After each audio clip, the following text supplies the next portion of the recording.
Alors, l'après-midi, avec un changement de sujet, après une matinée dédiée à la finance carbone, on va parler cette fois des aires protégées, qui est un peu le cœur du programme PLCC+, comme vous le savez, qui s'occupe d'appuyer les ministères justement sur la gestion des aires protégées, des paysages autour. Et voilà, donc on va présenter un peu un aperçu sur donc le cœur, disons, de la présentation, c'est les modèles de gestion et de gouvernance des aires protégées. En général dans le monde, pas spécifiquement ici au Togo. Après, il y aura des références au Togo. Mais avant d'arriver à ça, les points qu'on va discuter, c'est un peu pour présenter, c'est-à-dire pour s'aligner un peu sur la compréhension de certains termes et de certains concepts qui souvent sont un peu mélangés quand on parle de biodiversité, aires protégées, gestion, gouvernance, tout un peu mélangé. Donc, je pense qu'il était bien de s'aligner un peu sur les concepts clés qui concernent un peu cette présentation. C'est-à-dire, qu'est-ce que c'est une aire protégée? Déjà, ça, on pourrait penser que c'est une question simple. Ce n'est pas si simple. Moi, quand je pose la question, normalement, la réponse n'est pas la bonne réponse, même si tout le monde sait qu'est-ce que c'est un parc, mais quand il faut le dire exactement en termes précis, techniques ou légaux, ça change déjà un peu. Et donc, qu'est-ce que c'est une aire protégée? Pourquoi alors il faut créer une aire protégée? Pourquoi on a besoin de créer des aires protégées? Et donc, quels sont les différents types d'aires protégées, les différents modèles de gouvernance et de gestion des aires protégées, et quels sont les modèles qui marchent mieux selon les objectifs. Voilà, donc c'est un peu tout ce qui concerne disons, les aires protégées dans un pays. Et alors, on commence. Qu'est-ce que c'est une aire protégée? Alors là, si je vous pose la question, je vous laisse 5 minutes, tout le monde va sur Internet, commence à chercher la définition et trouve ça. Parce que ça, c'est la définition qui a été donnée en 2008 par la UCN, un expert de la UCN, et qui a été copiée, collée par tout le monde. Partout sur Internet, vous trouverez en toutes les langues, c'est en français, anglais, allemand, italien, machin, vous trouverez cette définition qui n'a pas de sens. En effet, ça, c'est la définition qui est utilisée par l'UCN. Vous allez sur le site de la CBD, la Convention de la diversité biologique, c'est la même chose. Vous allez sur les PNUD, c'est la même chose. WWF, même chose. Tout le monde utilise cette définition qui n'a pas de sens. Moi, j'ai mis en rouge les mots qui n'ont pas de sens pour moi, et on va voir pourquoi. Parce que, alors, une aire protégée, en effet, c'est un espace géographique, donc un espace défini, reconnu. Donc, il y a des lois ou des décrets qui formalisent la création, l'existence de cette aire protégée. Mais quand on arrive aux objectifs, pour parvenir à la conservation à long terme de la nature. Alors, la question que je vous pose est, qu'est-ce que c'est la nature? Alors, là aussi, vous allez sur Internet, chercher nature, vous n'allez pas trouver la définition, parce qu'il n'y en a pas, en effet. Alors, qu'est-ce que ça veut dire nature? Parce que là, après, on arrive un peu au cœur du sujet. Pourquoi on ne peut pas parler de nature? Nature, bon, moi je suis italien, l'ancien italien était le latin. Le latin est la langue qui est à l'origine de toutes les langues européennes, y compris les français, par exemple. Alors, nature, ça veut dire quoi? Ça vient du verbe naître, nascere en latin, naître. Donc, avec les participes futurs, nature, c'est ce qui fait naître. En effet, si vous voulez, c'est une espèce de concept un peu religieux ou, je ne sais pas, cosmique, c'est-à-dire c'est la force qui fait naître les choses. Alors, ça, c'est un concept qu'on peut utiliser en famille pour dire, bah, moi j'aime bien la nature, je voudrais passer le week-end dans la nature, ça veut dire que je sors de Lomé, on s'entend. Mais quand on parle dans un milieu technique ou légal, c'est-à-dire des textes, des lois et des décrets, si on utilise nature, on ne sait pas de quoi on parle. Je vous fais l'exemple. Ça, vous pensez, ça c'est la nature. En effet, c'est un milieu naturel. Donc vous pensez, ok, ça justifie l'existence d'une aire protégée. Vous savez qu'est-ce que c'est ça? Alors ça c'est du pétrole. Alors, est-ce que vous pouvez envisager de faire un parc national pour protéger le pétrole? Je ne pense pas. Il n'y en a pas pour une bonne raison. Mais ça aussi c'est la nature. Le pétrole et la nature. En effet, ça c'est des affleurements naturels de pétrole en Azerbaïdjan. C'est-à-dire c'est des sources naturelles de pétrole. Imaginez ces trucs-là, parce que c'est de là qu'on a découvert le pétrole. Tout le monde, toute la planète a découvert le pétrole à partir des sources naturelles comme ça. Donc ça, c'est très, très naturel. Mais ce n'est pas ça qu'on pense quand on pense à la nature et pour faire un parc, une aire protégée, on ne pense pas justement à ça. Et alors, si l'aire protégée, pour protéger la nature, c'est un peu trop vague, un peu trop flou comme concept. Est-ce que quelqu'un de vous ferait un parc national dans un milieu comme ça? Ça aussi, c'est la nature. Ça, c'est la nature, hein, ce n'est pas une création humaine. Est-ce que vous ferez un parc national ici? Non, il n'y en a pas. Pourquoi il n'y en a pas? Parce qu'en effet, ça, c'est la planète Mars. C'est une photo de la planète Mars. Mais c'est la nature. Alors, qu'est-ce que ça veut dire? La conservation à long terme de la nature. La conservation à long terme de la planète Mars, non, ça n'a pas de sens.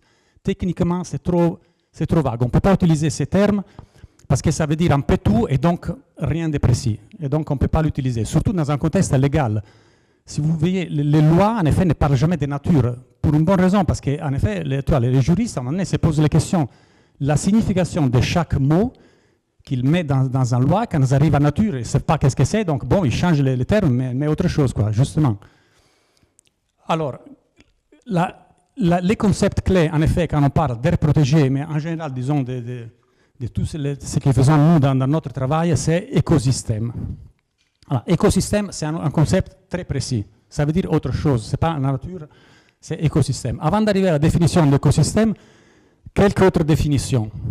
Que là, souvent, on mélange, quand on parle de la biodiversité, les habitats, les écosystèmes, les biomes, les formations végétales, c'est comme si c'est tout des synonymes. Ce n'est pas du tout des synonymes, chaque terme a une signification très précise. Et alors, au moins, regardez, qu'est-ce que c'est quand on parle de biodiversité? Biodiversité, c'est les espèces, les différentes espèces qui existent dans un endroit sur une planète. Donc, c'est la somme des espèces. Ça c'est une espèce. Ça, c'est les insectes, les poissons, les mammifères, machin. Donc, tout ça, c'est la biodiversité. Donc, c'est la somme des espèces, si vous voulez, l'ensemble des espèces. Habitat, c'est un autre concept qui est très mal utilisé souvent, parce que habitat fait référence à une espèce. C'est-à-dire, on parle d'habitat quand on parle de l'habitat d'une espèce ou d'un groupe d'espèces, on peut dire. Je vous ai pris ici l'exemple du buffle. Alors, quand on parle du buffle, quel est l'habitat du buffle? L'habitat du buffle est la savane. Donc, la savane est l'habitat du buffle, si on parle en référence au buffle. Vous voyez, donc, habitat, ça fait référence, disons, à une espèce ou à un groupe d'espèces, si vous voulez. Mais la savane, en même temps, est une formation végétale. Donc, si on parle de la savane dans le sens absolu, c'est une formation végétale. Comme la forêt dense est une formation végétale. La savane arborée, boisée, après il y a des différents types de savane, c'est une espèce végétale. Mais si on parle d'habitat, ça veut dire l'habitat d'une espèce. Okay?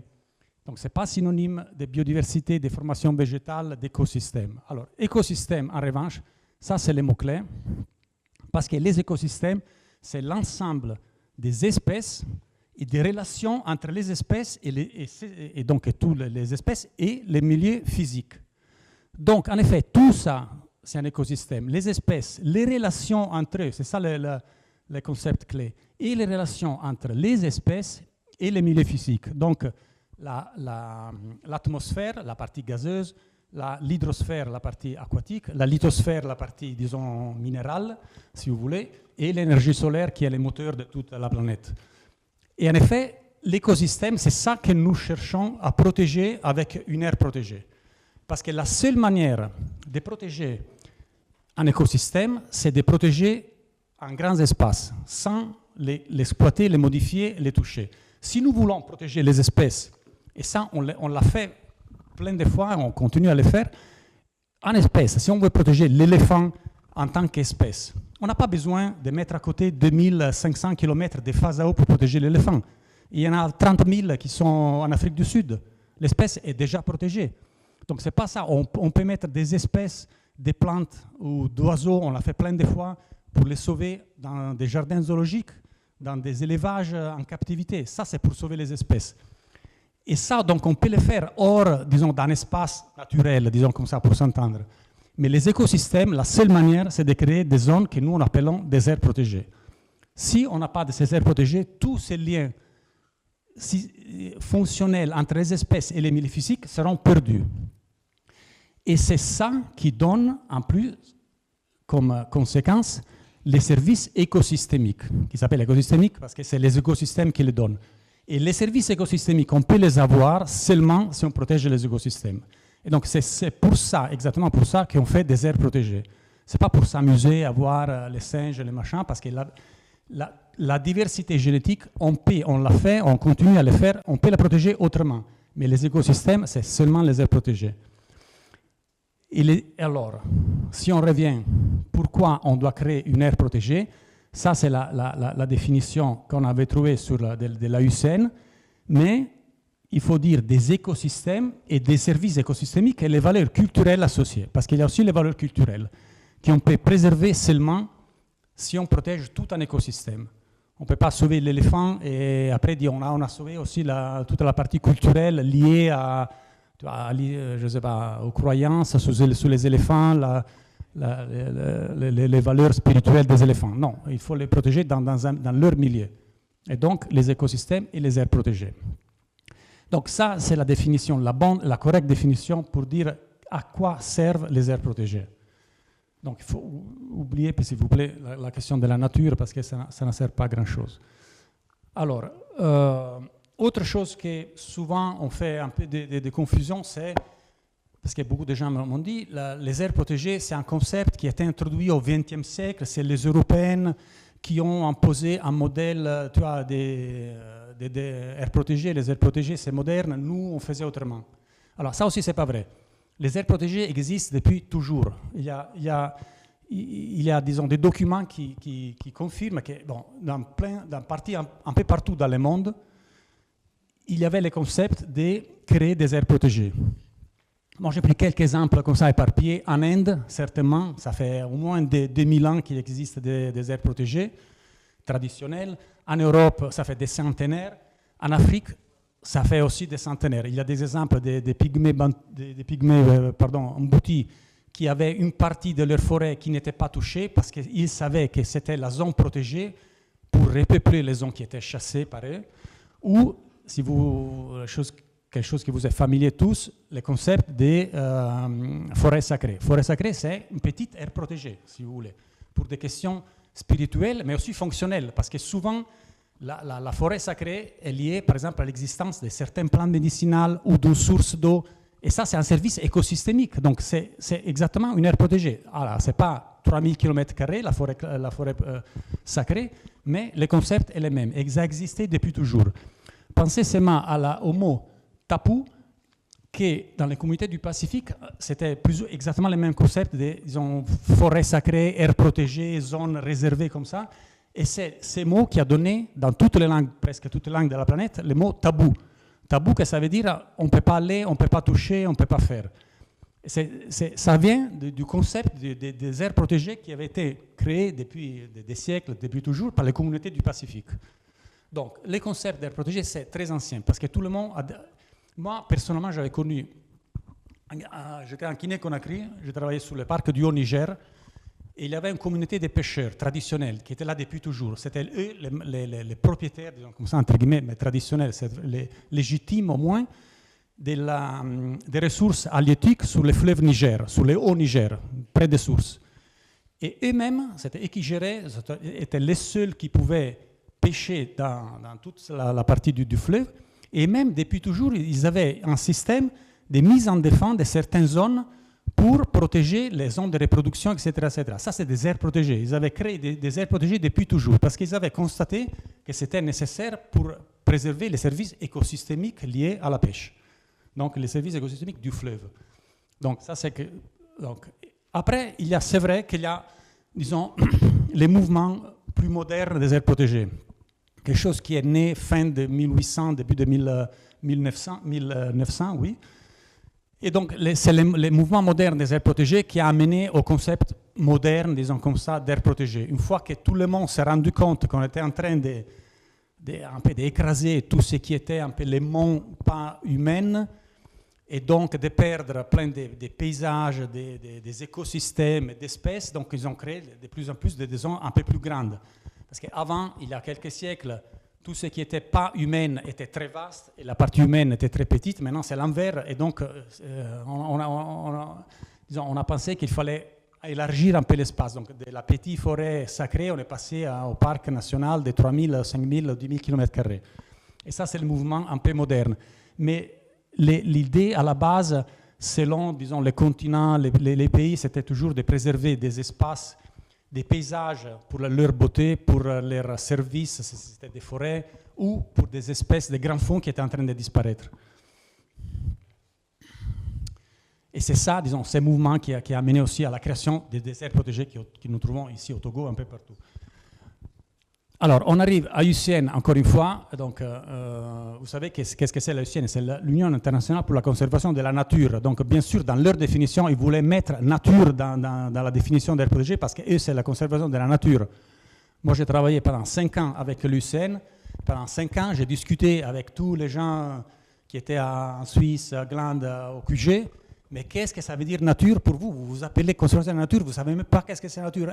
Ils ne pouvaient pas changer le nom, c'est une question de marketing, mais en effet, donc, ils essaient de vendre le concept de nature qui n'existe pas, mais bon, ils ne peuvent pas changer le nom parce que sinon il n'y aura plus de fonds pour eux. Donc là, bon, bref, en tout cas, ils font de très bonnes choses aussi. Donc en 1994, ils avaient, disons, publié cette manuel où ils ont, disons, essayé de créer les catégories d'air protégé que vous tous, j'imagine, vous connaissez, et qui est devenu un peu le standard. Beaucoup de pays ont même adopté ces catégories dans leur loi sur les aires protégées.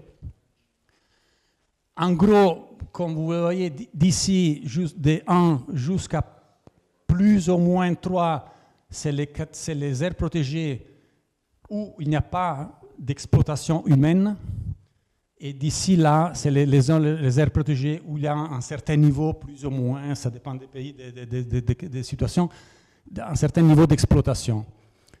Bon, monument, élément naturel, c'est un peu au milieu, c'est entre les deux, parce que c'est des choses très petites, c'est là, la chute d'eau à Palimé, ça peut être un monument naturel, donc il n'y a pas trop d'exploitation là. Mais disons que de 1 à 3, il n'y a pas d'exploitation, et après, il y a l'exploitation. Et ici au Togo, il y a un peu tout parce qu'il y a, les parcs nationaux, il y a les monuments naturels, mais il y a ça aussi, la catégorie 6, que c'est très intéressant parce que si vous voulez, le niveau de protection d'une catégorie 6, c'est le niveau de protection d'une forêt communautaire, que c'est un concept très très intéressant, on va parler après. Alors là, on ne va pas trop continuer sur ça parce que ça, c'est plus ou moins tout le monde le connaît. Alors, gouvernance et gestion. La petite, disons, définition aussi de la différence entre gouvernance et gestion. J'imagine que vous connaissez, mais c'est mieux de répéter à juvent, on disait en latin, c'est-à-dire répéter, c'est toujours bien. Bon, si on peut traduire comme ça, répéter à juvent. Alors, la gouvernance est le processus d'élaboration, de mise en œuvre des règles. Ça, c'est normalement, disons, c'est que le gouvernement central fait. Il fait des lois, il fait des décrets, il fait des stratégies. Ça, c'est la gouvernance. C'est le niveau du gouvernement normalement central d'un pays. Les rôles. La gestion, là j'ai mis ma voiture en RCA à la millième fois qu'on s'est planté dans la boue. La gestion est appliquer les règles données par les organes de gouvernance pour réaliser les activités, disons, sur le terrain ou les activités concrètes. Ça veut dire, c'est mouiller les pieds. Donc la gestion, c'est mouiller les pieds. La gouvernance, c'est décider autour d'une table et de rester au bureau dans un ministère. Bon, chacun a son rôle, on ne critique pas, mais souvent on oublie cette partie-là. Tout le monde veut être au niveau de la gouvernance, tous les projets, on fait les plans, on fait la stratégie, on fait la loi, on fait, ok, très bien. Mais qui fait la gestion? Ah ben, tu vas sur le terrain, il n'y a pas en voiture, il n'y a pas quelqu'un qui n'a jamais mis un pied dans la boue, parce que là, bon, non, là, la gestion c'est autre chose, quoi.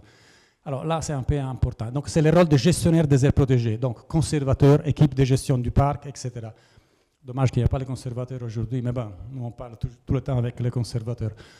Donc, parce qu'après, on va regarder les modèles de gouvernance et de gestion. Parfois, les choses se mélangent un peu, donc il faut avoir bien en tête la distinction entre les deux, quoi.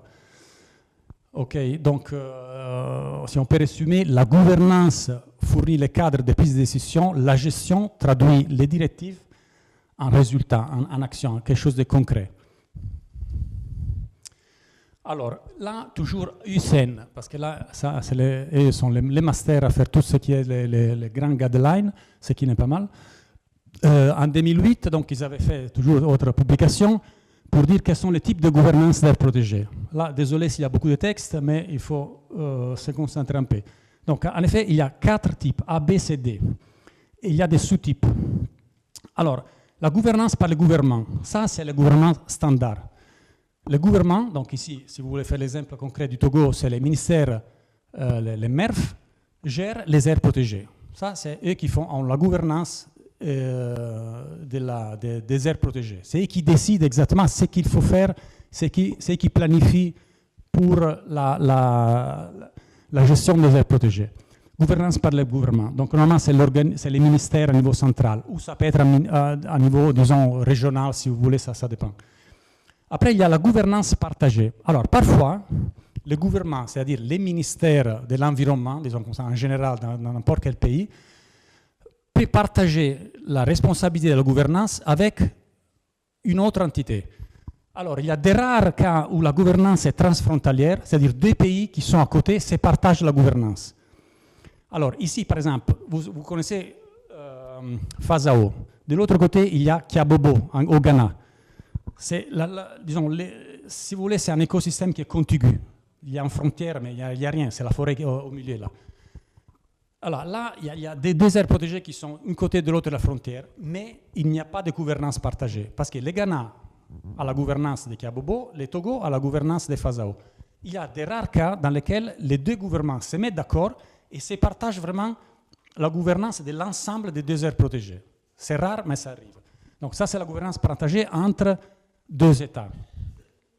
Sinon, il y a la gouvernance partagée, et ça c'était intéressant, c'est ça qu'on va discuter après surtout, entre les gouvernements et les non-gouvernements. Souvent, ça peut être une ONG internationale, par exemple. Ils se partagent la gouvernance, c'est-à-dire la prise de décision. Et ça peut être paritaire ou non paritaire. Ça veut dire, comment on partage la gouvernance d'une aire protégée? On fait un conseil d'administration. Typiquement, on peut avoir 8 membres dans le conseil d'administration, 4 sont du gouvernement et 4 sont d'une ONG internationale. Ou, parfois ça arrive, et ça c'est un peu malheureux, je dirais, mais bon, ça arrive, que par exemple, le conseil d'administration, de gouvernance, il y a 9 membres, et donc 5 sont non gouvernementales et 4 sont du gouvernement. Et donc là, c'est une gouvernance partagée avec une majorité non gouvernementale. Okay, c'est ça le cas. Après, il y a les gouvernances des entités privées. Il n'y a pas beaucoup de cas ici, mais c'est le cas en Afrique du Sud, par exemple. Il y a plein d'aires protégées, des aires protégées, classées en tant qu'aires protégées. Ce n'est pas mon jardin, quoi. Donc, c'est une aire protégée, mais c'est gouvernance, c'est-à-dire, moi, je suis propriétaire de la terre, j'ai classé ça, selon la loi nationale, comme aire protégée, donc j'ai la gouvernance de l'aire protégée. Et ça arrive, mais bon, c'est un peu rare, mais ça peut arriver. Donc, ça peut être une personne privée, une ONG, une organisation. Et après, le dernier type, D, c'est les gouvernances par les communautés locales ou les peuples autochtones. Okay, donc ça, c'est une forêt communautaire où la communauté locale a la gouvernance exactement de leur forêt. Ok, donc on va regarder pas tous les types maintenant, mais si on regarde la gestion des aires protégées avec gouvernance par le gouvernement, donc les premiers types là, les types A. Là, maintenant, on passe à la gestion.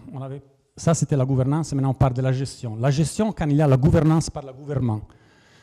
Alors là, il y a les cas, et après quand je vous fais l'exemple pratique, vous allez voir que c'est beaucoup plus simple. Alors, la gestion en régie, ça veut dire que le gouvernement gère lui-même l'aire protégée. Alors, au Togo, c'est le cas. C'est le ministère de l'Environnement qui gère les aires protégées, la gestion des aires protégées. Il peut faire ça avec une assistance technique et financière ou sans assistance technique et financière. Ça veut dire quoi? S'il y a un projet qui donne un appui technique et financier, c'est le premier cas. Sinon, c'est le ministère qui fait tout lui-même. Ou il y a une délégation de gestion. La gouvernance reste étatique, mais la gestion est déléguée. C'était le cas des Fazao, si je ne me trompe pas, moi je n'étais pas là, avec la fondation suisse, là, la fondation Franz Weber en Suisse.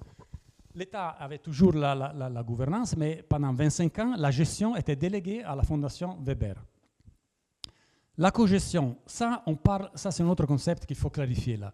Parce que la cogestion, on parle souvent ici de cogestion, le ministère parle de cogestion des aires protégées parce qu'il y a un certain niveau d'implication des populations riveraines. La cogestion, c'est autre chose. On va voir ça dans les détails, mais la cogestion, ça veut dire vraiment qu'il y a deux entités qui font la gestion en même temps. Alors, ici au Togo, ce n'est pas le cas. C'est-à-dire, il n'y a pas un chef de village qui décide qu'est-ce qu'il faut faire et comment il faut le faire dans les protégés. Ici, c'est les conservateurs qui gèrent. Donc, c'est le ministère de l'Environnement. Donc, il n'y a pas de cogestion. Il ne faut pas mélanger la cogestion avec l'implication des populations riveraines. La cogestion, c'est très, très rare parce que c'est un modèle qui a beaucoup de problèmes. On va voir ça. OK, donc ça, j'ai mis l'accent sur la gouvernance par le gouvernement parce que c'est le modèle au Togo aujourd'hui. Et donc, il y a ces types de gestion possibles. Gestion en régie, avec ou sans projet qui accompagne, délégation de gestion ou cogestion, n'existe pas. Alors, gestion en régie. Alors, la gestion en régie, il faut dire une chose, quoi. Ça, c'est un tableau avec avantages et défis, disons, de chaque modèle de gestion. La gestion faite directement par l'État, c'est le modèle base. Normalement, un État qui déclare une zone parc national, par exemple, un niveau très élevé de protection d'une aire protégée, c'est lui-même qui gère l'aire protégée. Ça, c'est le modèle base, normal. C'est comme si l'État qui gère les réseaux routiers d'un pays. Bon, c'est normal. Mais ça, c'est la condition idéale même, parce que là, tout est aligné, tout est déjà encadré par l'État. Mais ça, la condition idéale, à condition que l'État a les fonds et les capacités pour le faire. Et ça, malheureusement, c'est un peu les points faibles. Et donc, s'il y a ces conditions, ça, c'est le modèle de gestion idéal, le modèle base, qu'il faudrait toujours suivre. Mais il y a une condition qui n'est pas en détail. Et donc, la gestion est basée à 100% sur des fonds publics. Ce qui aussi, si vous voulez, n'est pas mal. Parce que si c'est l'État qui finance entièrement l'aire protégée, l'État n'a pas besoin de commencer à écrire des projets, demander des fonds, aller chercher les bailleurs, appliquer, machin. C'est l'État, c'est le budget de l'État, il inscrit ça dans le budget de l'État et c'est parti, quoi. Donc, ça, si vous voulez, c'est les avantages d'avoir une gestion en régie directe par l'État. Mais les défis de l'autre côté montrent, c'est ça, les défis, ça veut dire, c'est un peu ce qu'on a vu depuis des années, des décennies, un peu partout, où le modèle est appliqué. C'est qu'il y a souvent une insuffisance des fonds publics. Donc, les aires protégées sont sous-financées. Souvent, les financements ne sont pas continus. Ça, Awitazi, là, il est avec nous, l'expert là, qui a fait l'évaluation IMET. En effet, ce qui a baissé beaucoup les scores IMET des aires protégées, un des facteurs, c'était que les conservateurs disaient « Nous, on n'a pas la certitude des budgets qu'on aura l'année prochaine. » Même pas penser à dans 2 ans ou 3 ans. Même s'ils savent qu'aujourd'hui, il y avait 50 millions de CFA pour gérer les protégés, ils ne savaient pas qu'est-ce qu'il y avait l'année prochaine. Donc, cette incertitude amène à quoi? À la difficulté de planifier sur le long terme. Tu ne peux pas planifier les actions d'ici 5 ans si tu n'as pas la certitude des financements. Et ça, souvent, ça arrive avec les financements publics. Au moins, ici au Togo, c'est comme ça. Mais dans beaucoup de pays, je vous assure, c'est comme ça. Parfois, alors, si c'est l'État qui gère directement et qui finance directement, ça veut dire qu'il fait ça avec les ressources internes. Souvent, dans un ministère, il n'y a pas toutes les ressources techniques pour gérer une aire protégée, qui typiquement nécessitent des capacités de respect des lois, donc la lutte anti-braconnage, par exemple, les capacités de faire suivi écologique, les capacités de faire des projets communautaires, les capacités de faire un développement du tourisme, de développer les infrastructures. Donc tout ça, ça doit être au sein du ministère. Et souvent, il n'y a pas ça. Et donc ça, les capacités techniques sont souvent insuffisantes dans ces modèles de gestion. Les nominations du staff, souvent, vous le savez, si au Togo, ce n'est pas toute la planète, on est les mêmes. Souvent, si c'est public, souvent, ça peut arriver que c'est des nominations politiques. Pas sur base des mérites ou des capacités techniques, mais parce que les cousins du frère, de la sœur, machin. Ce qui amène aussi, à un moment donné, à des problèmes de gestion des fonds pas transparent, corruption, ça veut dire une fois que tout le monde est plus ou moins dans la même famille, les gardes, corruption des gardes, bon, il n'y a pas trop de contrôle, bon, ça arrive. Désolé, mais ça arrive. Et donc, tout ça, ça mène, même s'il y a un peu de fonds, la gestion n'est pas efficace, parce que les fonds ne sont pas bien utilisés, ne sont pas utilisés de façon la plus efficace. Et très souvent, ce qui arrive, c'est qu'il n'y a presque pas d'investissement sur la périphérie, donc sur le développement rural. Les peu de fonds sont concentrés sur les staffs, la bagnole, le fonctionnement de l'aire protégée, et des projets communautaires, il n'y en a presque pas. Sauf s'il y a, et ça on arrive à l'assistance technique, s'il y a un projet externe. Mais s'il n'y a pas de projet externe, donc gestion faite par l'État sans projet, les projets communautaires, il n'y a presque jamais. Ça, je vous assure. Donc, il y a de gros défis dans ces modèles de gestion. S'il n'y a pas la condition qu'il y a beaucoup d'argent, il y a des exemples où ça marche, hein, on va voir ça. S'il y a des projets, en revanche, c'est un peu ce qui arrive aujourd'hui au Togo. Donc, c'est le ministère qui finance tout, mais il y a les PALCC+, par exemple, maintenant, qui est en train d'appuyer. On n'est pas les seuls. Il y a les WACA, il y a d'autres projets. Donc, on est un peu dans ces cas, si vous voulez. Et donc, il y a des financements qui arrivent, qui peuvent faire des infrastructures. Typiquement, un projet, c'est facile de faire des infrastructures, c'est moyen terme, court terme. On peut faire des infrastructures, donc il y a des infrastructures, on achète les équipements, tout ça. Donc ça, c'est des avantages. Et donc, il y a de la formation. Les staffs, pendant 2, 3, 4 ans, la durée du projet, reçoit une formation. De l'autre côté, comme tout ça est lié à un projet, normalement, tout ça est d'une durée limitée. Tous les acquis sont fragiles. Les acquis en termes d'équipement, qui à la fin du projet, allez, les bagnoles sont parties, les ordinateurs sont partis, boum, boum, boum, boum, et donc on recommence à zéro en attendant les prochains projets. Il y a des ruptures entre un projet et l'autre. Peut-être il y aura un autre projet, mais il faut attendre 1 an, 2 ans, 3 ans. Et donc tous les acquis de conservation ou de capacité, souvent, sont perdus à la fin du projet. Des capacités, je dis pourquoi? Parce que souvent, les gens qui ont été formés, qui ont un certain niveau, et qui n'ont pas la continuité de leur salaire, s'ils sont bien, ils partent, ils vont dans un autre projet, ils vont dans un autre pays. Là. Et donc, allez, on recommence à zéro avec les prochains projets, à la formation, on réachète les voitures et tout ça.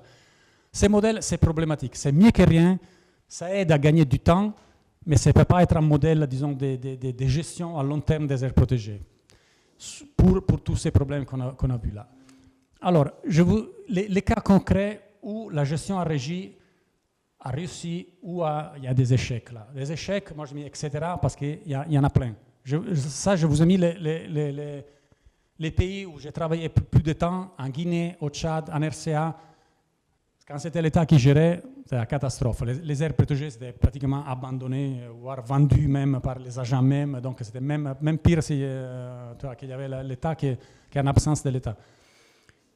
En revanche, il y a des États où ça marche très bien là. Le meilleur exemple, en Afrique du Sud. Sam Parks, South African National Parks, donc les Sam Parks, ils gèrent un réseau assez conséquent d'aires protégées, avec des aires protégées très très grandes, qui sont hyper bien gérées là. Quel est le facteur principal? C'est que les Sam Parks ont plein de fric. Pourquoi ils ont plein de fric? Parce que rien que les Kruger, ça c'est une image du Kruger National Park, où il y a les rhinocéros là, il a presque 1 million de visiteurs par an. Donc 1 million de visiteurs, je pense qu'au Togo, il faut 3 siècles pour arriver à 1 million de visiteurs, de vrais visiteurs dans une aire protégée au Togo. Là c'est par an. Et donc les Kruger font tellement de fric là, qui arrive à financer toutes les aires protégées et tous les Sam Parks, rien que lui là. Et après les autres aussi font de l'argent. Hein. Mais les Kruger, qui a la taille est presque la moitié du Togo, en plus c'est énorme. Hein. 1 million de visiteurs, et chaque visiteur minimum dépense $100 par jour. Faites les calculs, ça arrive à des dizaines de millions de dollars par an. Des dizaines ou des centaines peut-être. J'avais les calculs. Donc, mais il n'y a pas seulement l'argent, parce qu'après tu peux avoir beaucoup d'argent, mais si c'est très mal géré, ça ne sert pas à rien. Donc il y a les deux conditions, c'est l'argent et savoir bien gérer l'argent. Après, avec ça, tu es déjà très bien parti pour acquérir les capacités et avancer. D'autres pays où moi j'ai connu, ça marche, c'est Ouganda, Namibie, il y a des très belles aires protégées qui sont... bon, en Namibie c'est un peu mixte, mais Ouganda par exemple, tout est géré par l'Office national des aires protégées de l'Ouganda. Il y a des très très jolis parcs. Là aussi, il y a plein de tourisme et donc beaucoup d'argent qui rentre, donc c'est un peu facile.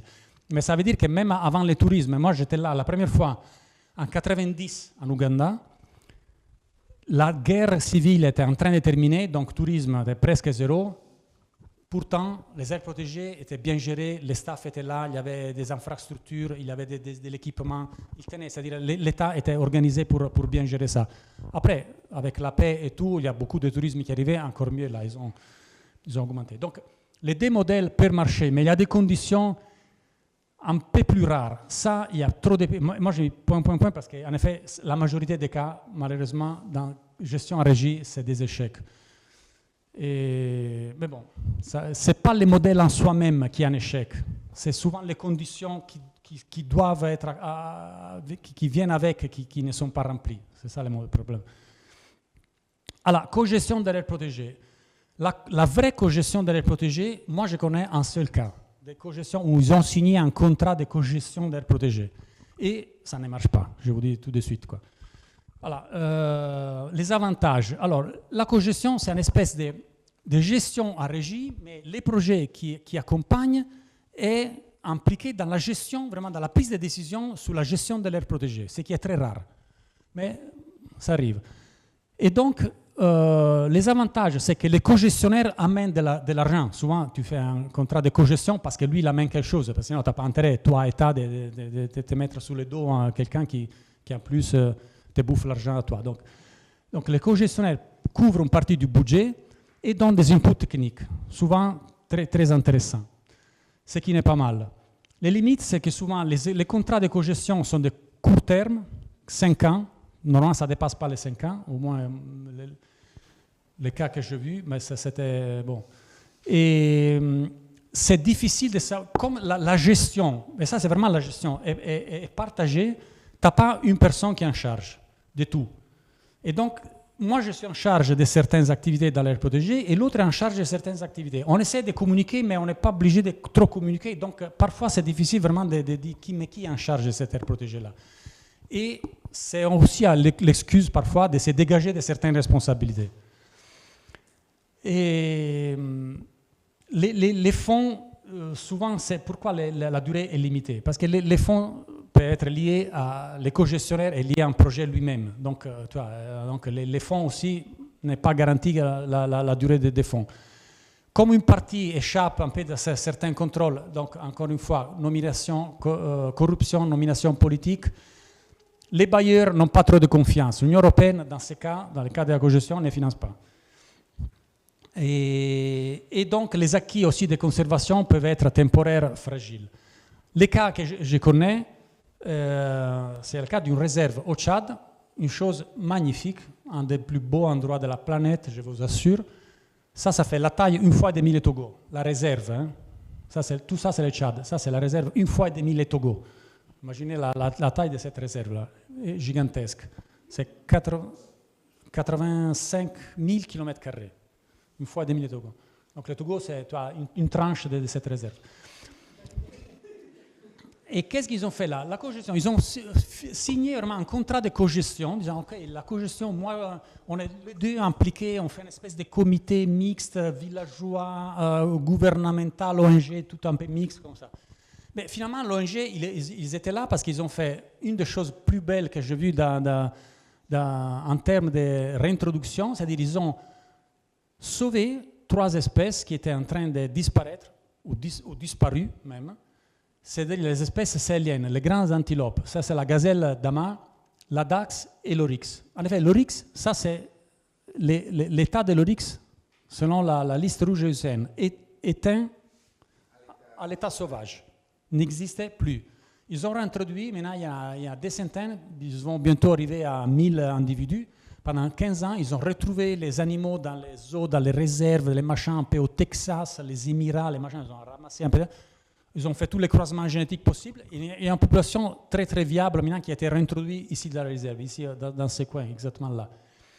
Donc ils ont sauvé cette espèce, ils ont réintroduit la dax et les damas qui étaient arrivés à des... Bon, ils n'étaient pas éteints à l'état sauvage, mais étaient critically endangered parce qu'il y en avait 30, 40 à l'état sauvage dans toute la planète. Et maintenant, ils ont réintroduit des dizaines, des centaines d'animaux. Donc, ils ont fait plus les autruches, les outardes. hein, ou en danger critique. Voilà. Donc, ils ont fait un super truc là, des réintroductions, mais vraiment un travail unique. Mais le reste, et donc ça, c'était leur responsabilité, gérer la partie des réintroductions, faire les suivis et tout ça. Tout ce qui était la cogestion, c'est-à-dire par l'État, n'existait pas. Donc, là, le bordel. Toute la réserve n'est pas gérée, des conflits avec les éleveurs, donc pas de contrôle. Oui, contrôle, mais l'effet, non, l'effet c'est toi, non, c'est les projets qui devaient faire ça, mais moi, toi. On ne comprenait pas qui devait faire quoi. Donc là, ce n'était pas vraiment la cogestion. Moi, je ne sais pas. Maintenant, ils sont en train ils essayent d'avoir une délégation de gestion pour toute la réserve, parce que comme ça, au moins, ils vont trouver les fonds pour le faire, parce que l'État, la cogestion, là, c'était clair que ça ne pouvait pas marcher, pour la gestion de la réserve. Wadi Rimé, Wadi Hashim s'appelle. Si vous voulez chercher sur Internet, c'est magnifique, vraiment. Alors, la délégation de gestion, l'autre modèle de gestion, avec gouvernance partagée, les cas particuliers de la délégation de gestion avec gouvernance partagée. C'est-à-dire l'État, ce que je vous disais, délègue une partie de la gouvernance. Donc la gouvernance est partagée. Donc il y a un conseil d'administration, s'appelle, si vous voulez, un conseil de gouvernance, dans lequel il y a normalement 8 ou 10 membres, donc 5 étatiques et 5 n'est pas étatiques, si c'est 10. Donc c'est ça le cas. Ça, c'est disons, un modèle qui est très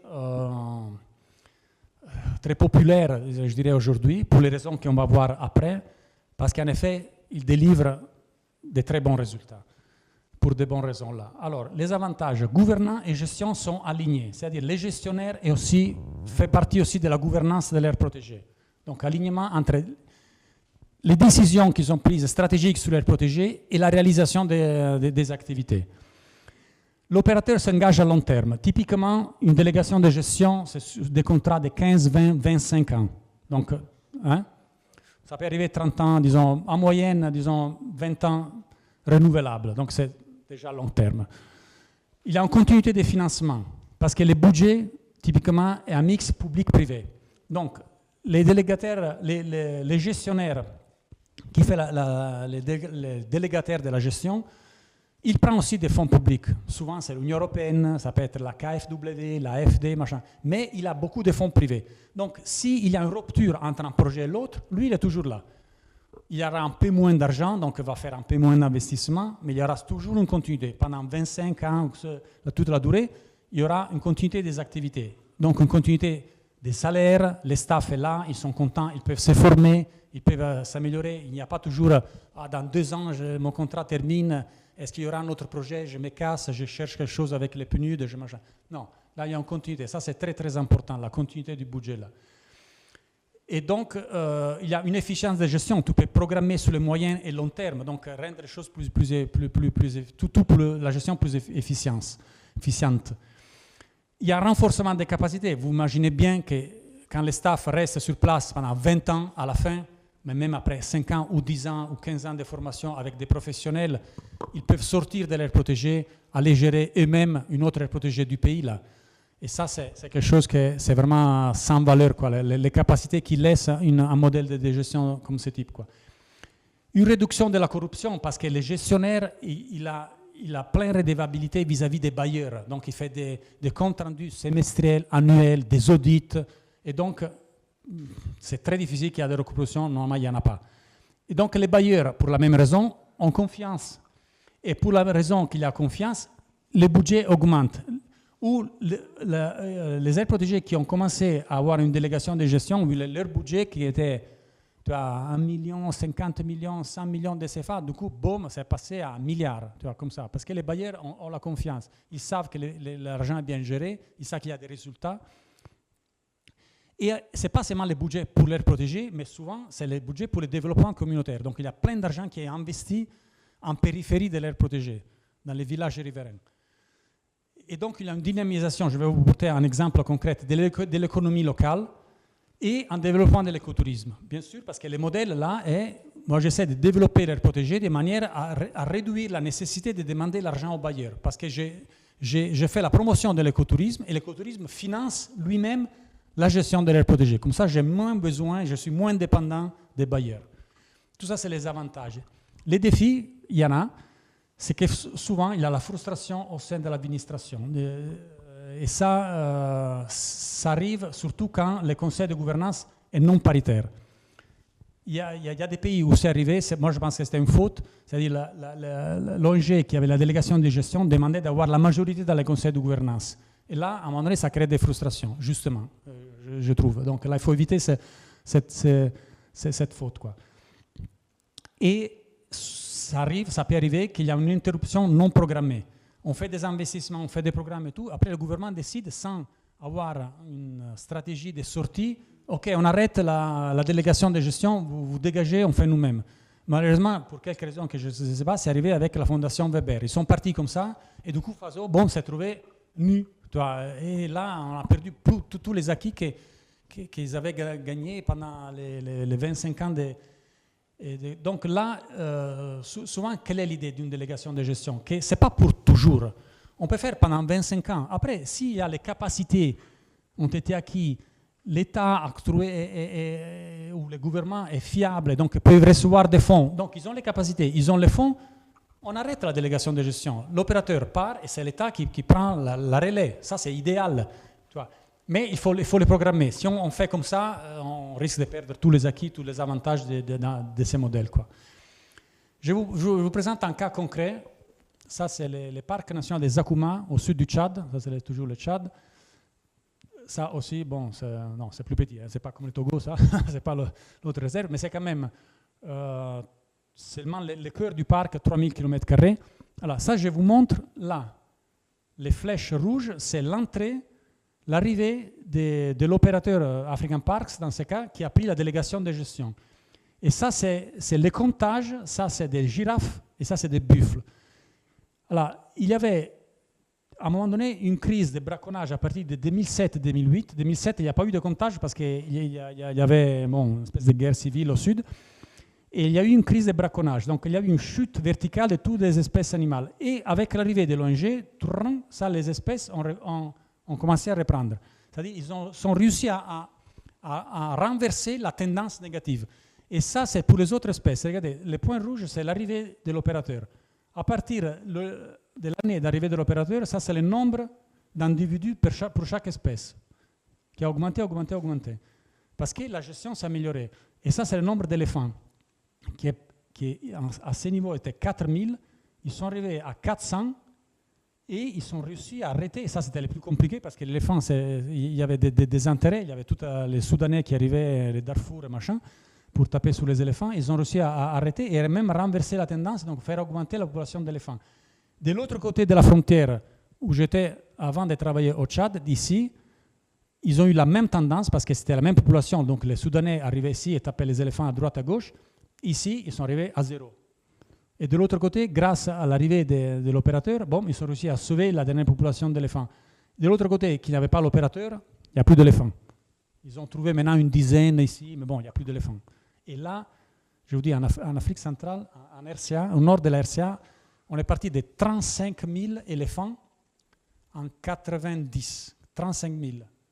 Et en 2020, non, avant, en 2018, c'était 0.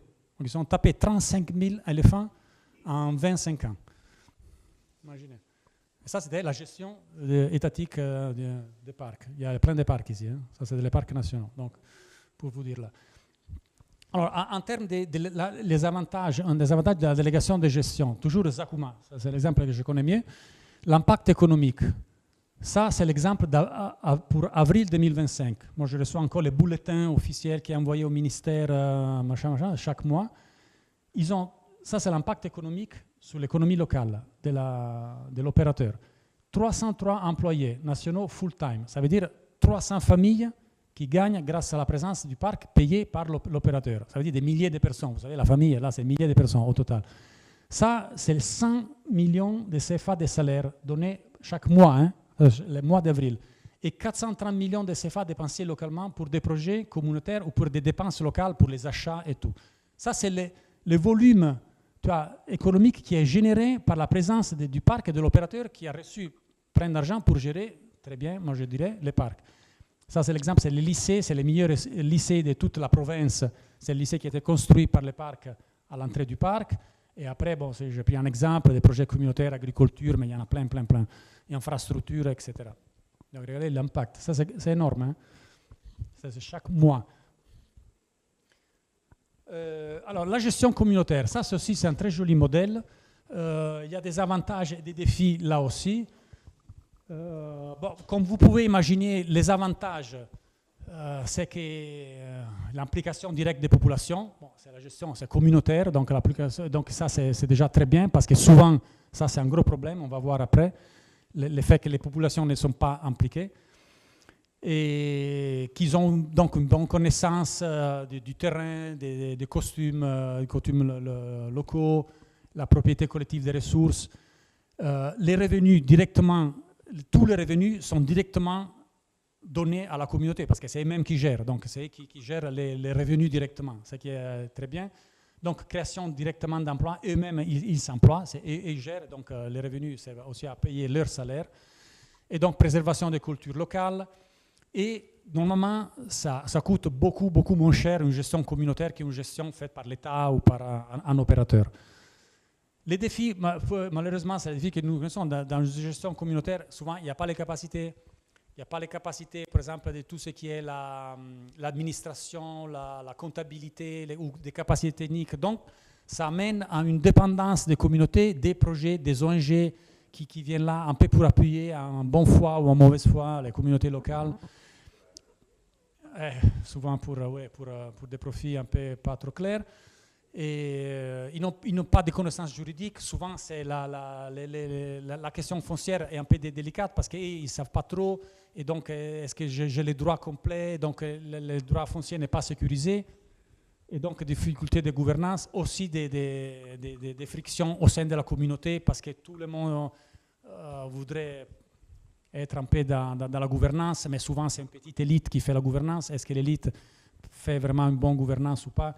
Et donc ça, c'est un peu les défis.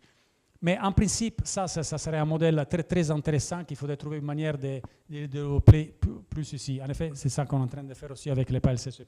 Essayer d'appuyer ces modèles. Pour certains aires protégées, ça, par exemple, il n'y a pas la gestion communautaire d'un parc national de 5000 km². Ça n'existe pas. Ça ne peut pas marcher justement pour toutes les limites qu'on a vues ici. Mais quand on parle d'une petite forêt communautaire, ça peut être un très bon modèle. Et donc les conditions, voilà, la sécurisation foncière, l'appui technique continu, parce que là, bon, normalement, à niveau de communauté, ce n'est pas des techniciens de l'université donc, qui vivent dans un village, donc les cadres légaux favorables, et la diversification des revenus, voilà, pour une gestion communautaire. Si on vise seulement sur un revenu, normalement, ça ne suffit pas. Donc, un peu le tourisme, un peu la foresterie, un peu les produits non lignés, etc., les services écosystémiques, machin. Et une véritable équité dans la répartition des bénéfices. Ça arrive souvent que les gestionnaires des fonds, ils disparaissent avec la caisse.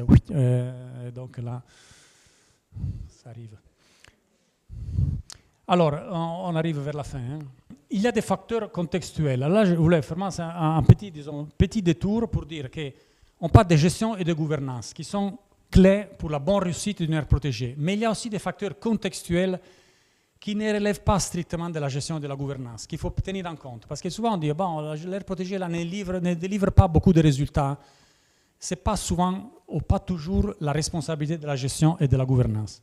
Alors, il y a des facteurs que moi, sont montrés ici. Donc, l'éloignement de l'aire protégée, les pressions liées à les terres, la volonté politique effective, ça c'est très important, la densité humaine, la présence des conflits armés. Bon, tout ça, tu vois, densité de population humaine, conflits, éloignement de l'aire protégée, ce n'est pas la gestion qui a cette responsabilité. Pourquoi tout ça c'est important? Alors, petit détour. Je vais rapidement, je vous assure, je ne veux pas faire la lecture universitaire, sur la biogéographie insulaire. Alors, insulaire parce que ça veut dire des îles, la biogéographie des îles, ça c'est des îles. Dans les années 60, ils ont découvert quoi? Que les îles, et quand on dit les îles, tout ce qui est isolé d'un point de vue biogéographique, ça peut être une île vraiment dans la mer, mais ça peut être la sommet d'une montagne. Il y a des exemples dans les savanes, il y a des sommets à 1000 mètres plus haut que tout le reste de la savane. Et tu as des écosystèmes complètement différents qu'en bas, donc c'est des îles en effet, ou ça peut être une aire protégée isolée, parce que tout autour, ils ont tout rasé, ils ont tout cramé, et il y a une aire protégée comme ça. Donc ça, c'est une île, fonctionnellement, point de vue fonctionnel. Et dans ces cas, les îles, ils ont vu, regardez ça c'est le graphique à l'origine de la publication, c'était pour les îles des Caraïbes, et ça, c'était les espèces de reptiliens. Ça, c'est la taille de l'île, et ça, c'est les espèces. Donc, plus grand est l'île, en sens générique, et plus grand est le nombre d'espèces. Et ça, c'est important. C'est très, très important parce que quand on parle des aires protégées, on arrive à la conception d'une aire protégée. Et ça, c'est des facteurs contextuels quand on crée une aire protégée qu'il faut prendre toujours en compte. Si je fais une aire protégée de 150 hectares, je dis, bon, allez, on a protégé la forêt, c'est bien, on a protégé la forêt. Ah, oui, c'est mieux que rien, quoi. Mais quel niveau de protection de la biodiversité dans son ensemble il y aura en 150 hectares? Évidemment, beaucoup moins qu'un 1,5 million d'hectares. Ça, c'est un peu intuitif, mais on a les preuves, disons, scientifiques. Et ce n'est pas seulement la taille, c'est les facteurs de forme.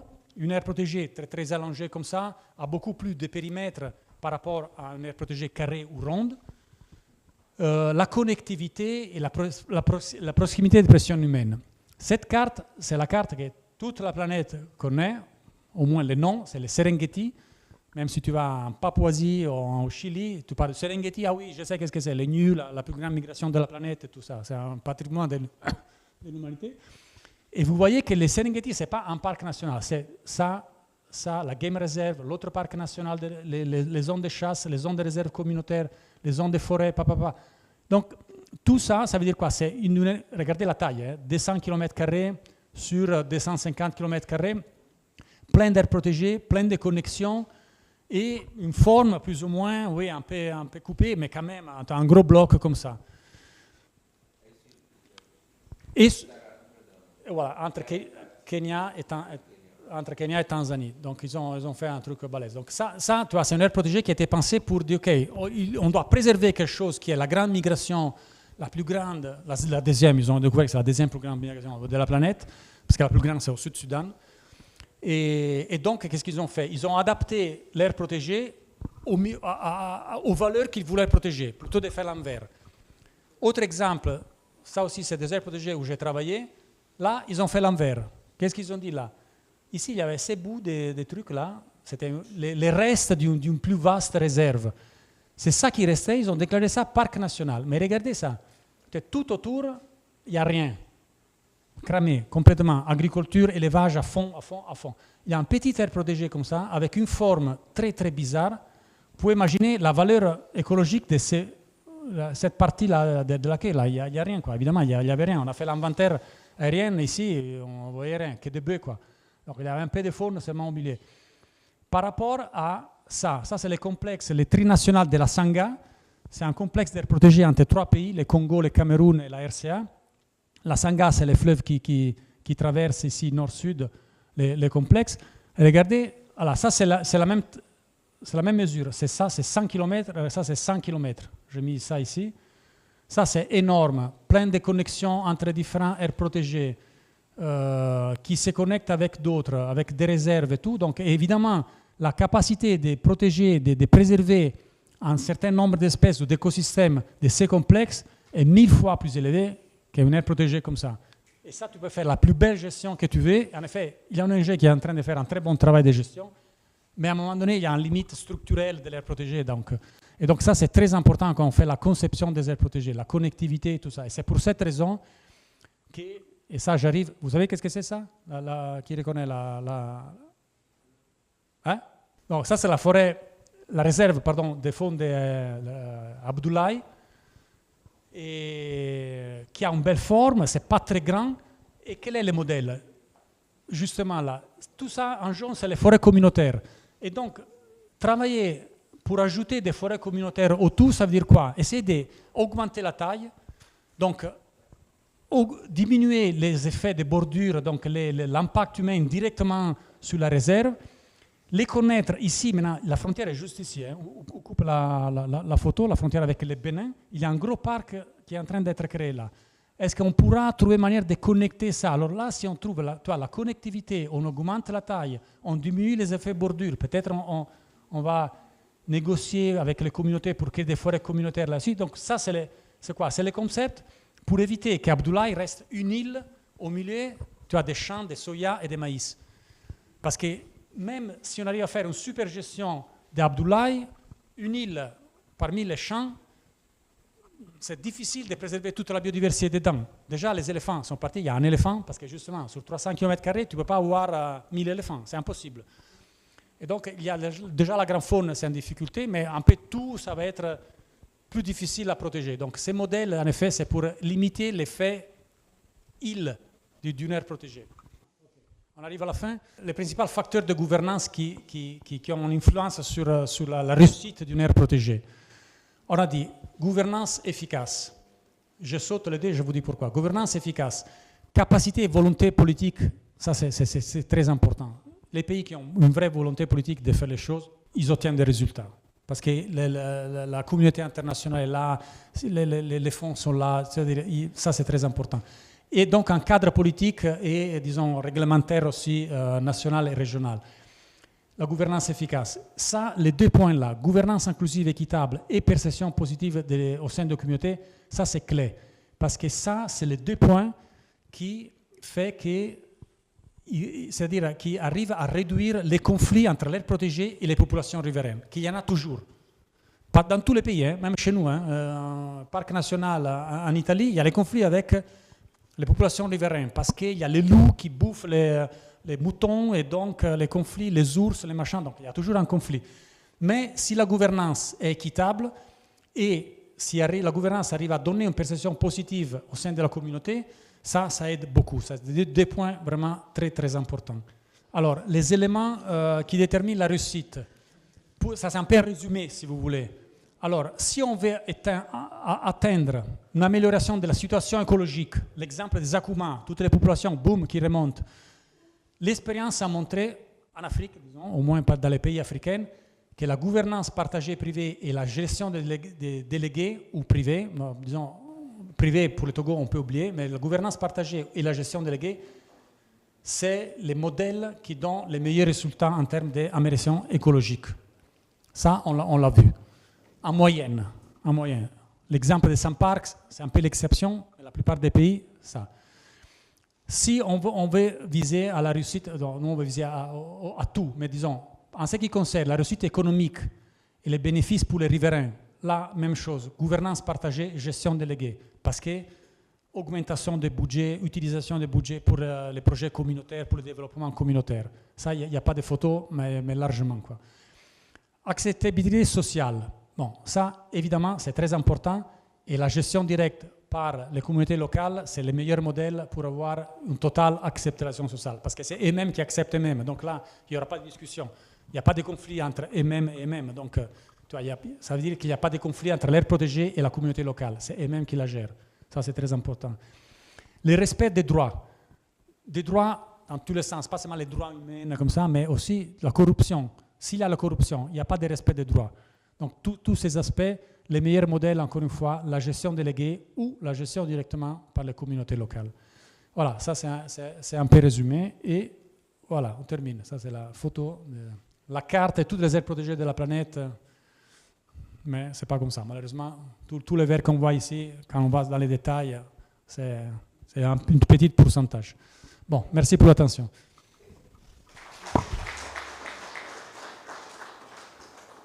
Merci beaucoup.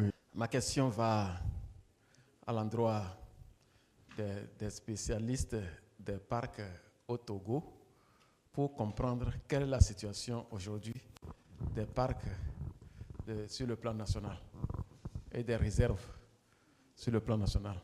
Et pour aller loin, le parc Oti-Kéran, qu'est-ce qui ne va pas au niveau du parc Oti-Kéran? Quel est le problème? Qu'est-ce qui ne va pas? Et quels sont les espoirs pour rendre ce site assez vivant et profitable à tous? Merci. Merci. On peut nous donner une idée sur la variation de la croissance du peuplement des animaux, si je me le permets, durant une période, disons ces 10 dernières années, dans nos aires protégées. Et pour continuer encore, bon, je crois que l'État met des moyens, des dispositions pour améliorer nos aires protégées. Mais la question que je me demande, est-ce que ces moyens donnent un résultat positif en matière de gestion et pourquoi? Si ça ne donne pas, bon, je crois qu'on peut nous aider à mieux comprendre la situation. Merci.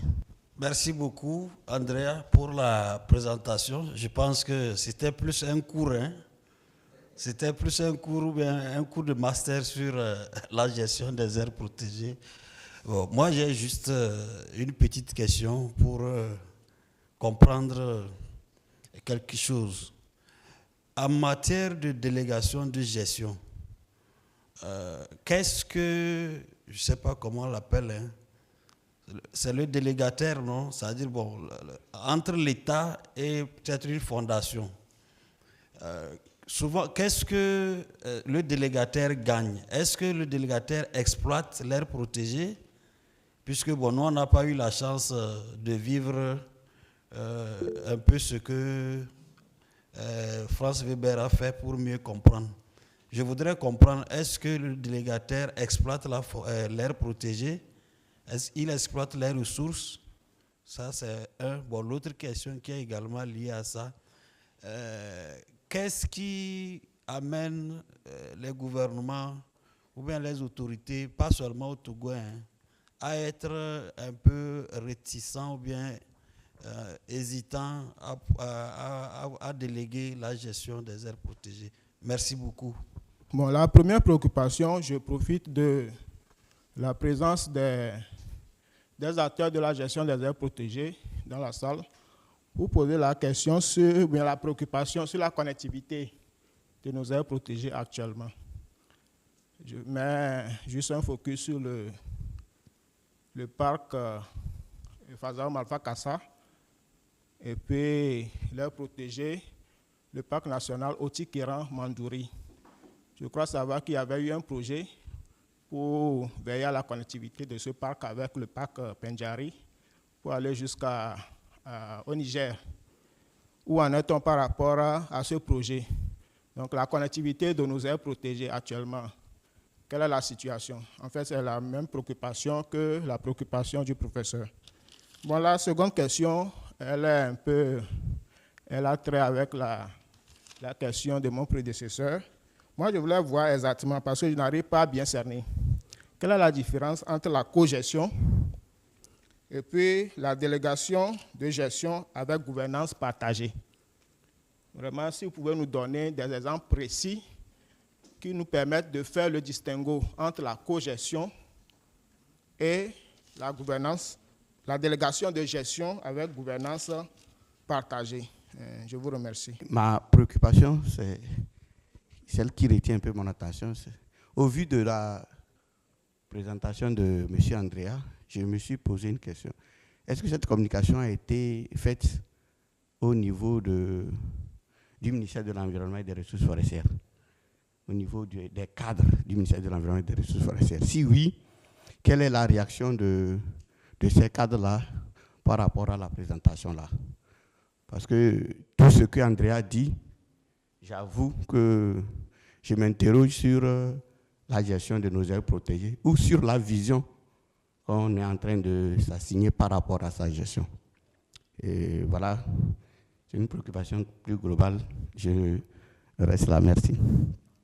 Alors, la question sur les tendances des populations animales au Togo. Je ne sais plus qui c'était la deuxième personne là. À ma connaissance, bon, après, il y a d'autres spécialistes qui peuvent compléter, il n'y a pas eu d'inventaire de faune. Donc, à la rigueur, on ne sait pas. Parce qu'on peut dire, toi, ce qu'on avait présenté pour Zakumala, ça c'était des inventaires, c'était pas, même pas c'était des recensements faits chaque année avec un avion qui couvrait les 100% de la superficie. Donc c'était un comptage total. Alors là, vraiment les marges d'erreur, c'est très réduit. Fait avec tous les standards, avec pilote, copilote, observateur droite, observateur gauche, photo, vidéo, machin. Donc là, tu as vraiment des données qui peuvent te dire, OK, il a une tendance, la marge d'erreur est petite. Ici, au Togo, moi, je n'ai pas vu vraiment de vrais inventaires. Donc, quelle est la tendance? On peut spéculer. Il n'y a pas de gestion, moi je dirais à la baisse. Normalement, c'est ça, parce que c'est difficile, que tu ne gères pas, tu ne protèges pas et les populations quand même augmentent. Moi, je veux ça difficile. Mais la vérité, c'est qu'on n'a pas de données. La bonne nouvelle est qu'on est en train de mettre, avec les PLCC+, avec les ministères, en place un système de suivi. On a commencé au moins pour les oiseaux. Après, on commencera à travailler avec les aires protégées pour faire aussi pour les mammifères, au moins dans les aires protégées. Et donc, dans les années, on pourra voir s'il y a une tendance positive ou négative. Aujourd'hui, malheureusement, moi, je dirais que, vu le niveau de gestion, j'ai peur qu'elle soit à la baisse. Mais bon, on n'a pas les données pour le dire, en effet. Alors, après, la question sur la délégation de gestion, les questions du tout, qui gagne quoi, et la différence entre co-gestion et délégation de gestion. Alors, là peut-être, alors je reprends un peu le concept. C'est-à-dire, je voudrais d'abord la question du monsieur là. La différence entre co-gestion et délégation de gestion avec gouvernance partagée. La gouvernance n'est pas la gestion. Alors, la gouvernance partagée, ça veut dire que les décisions stratégiques sur l'aire protégée sont partagées. Il y a un conseil de gouvernance, disons comme ça, on peut l'appeler, souvent on appelle ça conseil d'administration, mais disons conseil, parce que dans les entreprises on l'appelle ça conseil d'administration, mais le conseil de gouvernance. Et donc c'est le conseil de gouvernance qui décide les stratégies, donc comment est-ce qu'on dit, les chemins stratégiques à suivre, la vision stratégique de l'aire protégée. Ça, c'est la gouvernance partagée. La délégation de gestion, ça veut dire que ça, c'est la gouvernance. Après, les gestionnaires, disons Franz Weber, si vous faites l'exemple, l'ONG, fait la gestion qui n'est pas la gouvernance, c'est-à-dire se mouille les pieds dans les parcs pour faire les routes, pour protéger la faune, pour développer le tourisme, faire les activités communautaires. Ça, c'est la gestion. Donc, la gouvernance partagée, avec une délégation de gestion, la gouvernance est partagée entre État et l'opérateur, ils décident ensemble, la gestion est faite par l'opérateur, parce que c'est lui qui amène l'argent. La co-gestion, ça veut dire que la partie qui normalement est l'ONG qui fait la gestion, qui se mouille les pieds et qui prend les décisions finales, où est-ce qu'il faut aller faire l'activité de lutte anti-braconnage, où est-ce qu'il faut construire l'infrastructure, et ça c'est partagé entre des entités. Et donc vous voyez bien que c'est un peu comme s'il y a 3 coordonnateurs au sein de PALCC+, qui ont exactement le même niveau de décision là.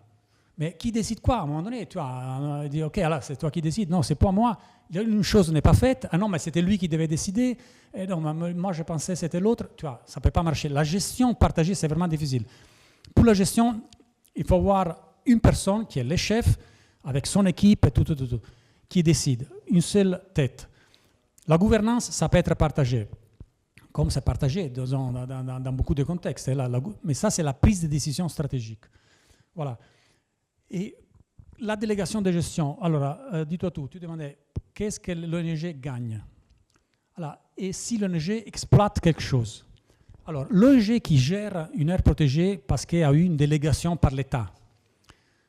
En effet, le cœur de la délégation de gestion, c'est que l'ONG amène des capacités techniques et de l'argent.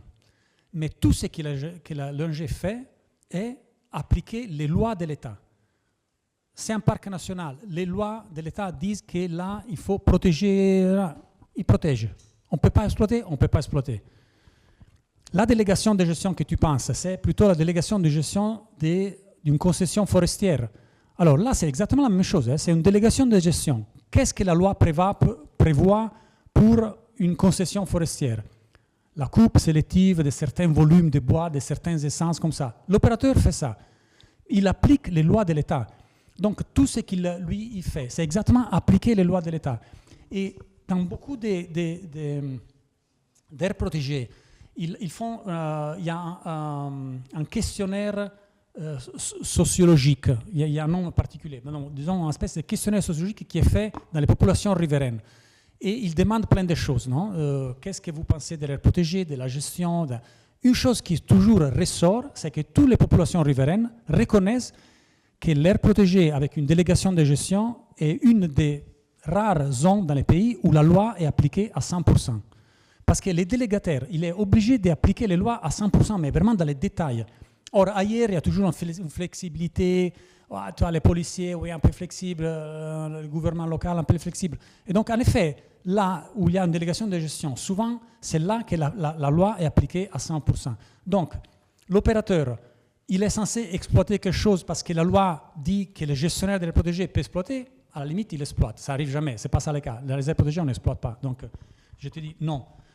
Mais lui, en effet, il suit les protégés. Donc, qu'est-ce qu'il gagne? Lui, il gagne son salaire. Parce que ça, c'est la question qui m'a été posée plein de fois. Moi, j'allais travailler au Nord RCA. Au Nord RCA, parmi les rebelles, les Séléka, les machins qui étaient tirés dessus, quoi. Littéralement. Et le mec il disait, mais toi, tu viens ici, mais qu'est-ce que tu exploites chez nous, là? Parce que l'idée, c'est si il y a un étranger qui vient dans une zone, il exploite quelque chose. Il fait le trafic des diamants, de l'ivoire, des choses.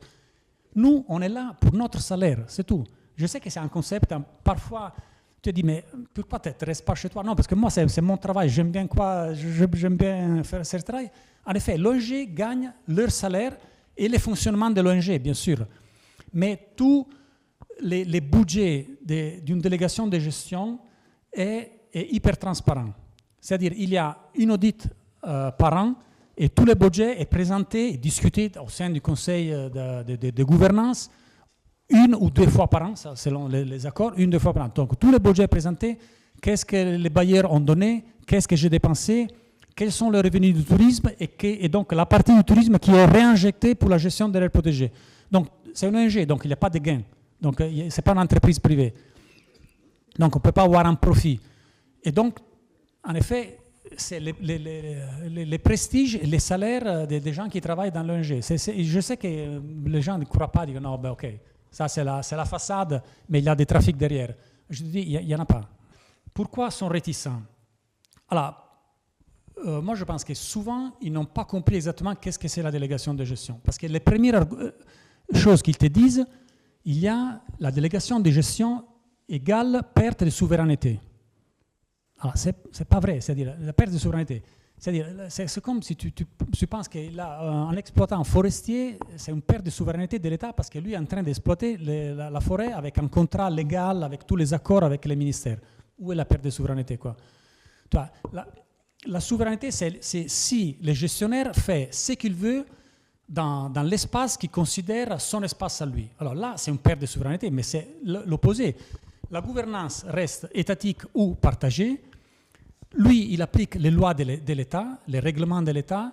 Il y a toute la redevabilité. Normalement, un gestionnaire d'une aire protégée comme African Parks, il t'envoie un bulletin mensuel par mois. Il a un rapport technique semestriel, un rapport annuel, et tous les 6 mois, il y a un conseil de gouvernance, un conseil d'administration qui se fait. Et plus redevable que ça, moi, je ne sais pas où est la perte de souveraineté. Il n'y en a pas, en effet, c'est pas ça. Mais il y a cette peur que les gens s'installent et font n'importe quoi dans une aire protégée, qui sont des zones sensibles comme ça. En effet, c'est même garantir une présence plus assidue et plus constante de l'État dans des zones où l'État a du mal à arriver. Au centre du parc de Fazao. Ça fait combien de temps que l'État n'est pas présent au centre du parc Fazao? Ça fait très longtemps, personne n'y va, quoi. Sauf les braconniers ou peut-être des trafiquants qui arrivent, je ne sais pas. À la limite, une délégation de gestion, c'est pour sécuriser la zone. Parce que là, tu as des agents de l'État, parce qu'après, c'est des gens armés qui sont payés, encadrés par l'ONG, mais c'est des agents de l'État, avec un commandant, leur commandant qui est étatique, des eaux et forêts, je ne sais pas quoi, donc qui garantit une présence même de l'État, toi, si tu veux. Donc, c'est même, toi, plus de souveraineté de l'État dans cette zone. Pourquoi les États hésitent? Un peu parce qu'ils n'ont pas compris ce concept. Dans d'autres États, je ne dis pas que c'est ici le cas, parce que je ne le pense pas vraiment, mais dans d'autres pays, je sais, c'est qu'ils savent que continuer à travailler avec des projets, il n'y a plus de bénéfices pour certaines personnes. C'est-à-dire les personnes ont plus ont plus de gains, plus de bénéfices à continuer à travailler pour le projet. Parce que, individuels, bien sûr, les personnes individuelles, certains petits décideurs comme ça, ils préfèrent continuer avec les projets parce qu'à la fin, il y a la voiture, il y a les per diem, il y a l'ordinateur, comme ça je peux embaucher mon frère. Toi, tout reste un peu flou, un peu moins transparent, et j'ai plus de bénéfices, moi, personnellement. Mais évidemment, c'est l'État qui perd, quoi. Donc souvent, il y a des choses. Donc il commence à parler, oui, de perte de souveraineté comme ça, mais en effet, c'est une perte de contrôle sur les petits magouilles et les trafics. Souvent, malheureusement, c'est ça. Pas ici, hein, je dis, parce que là, je sais que c'est pas comme ça, mais dans d'autres pays, j'ai vraiment vu ça. Et ça, c'est un peu dommage, quoi, parce que c'est pas une vraie décision politique basée sur un choix politique stratégique. C'est vraiment pour des petits intérêts personnels, ce qui est un peu dommage. Les recettes touristiques, là, comment ça se gère? Il faut bien expliquer ça aux gens. Dans le cas de la délégation de gestion, comme je disais là, tout le budget est assez transparent, donc est présenté, discuté, validé chaque année, minimum chaque année, si ce n'est pas tous les 6 mois, par le ministère des références, le ministère qui a signé la délégation de gestion. Les modèles, normalement, essayaient de développer le tourisme de manière à arriver, idéalement, c'est très rare, mais idéalement, arriver à faire que le tourisme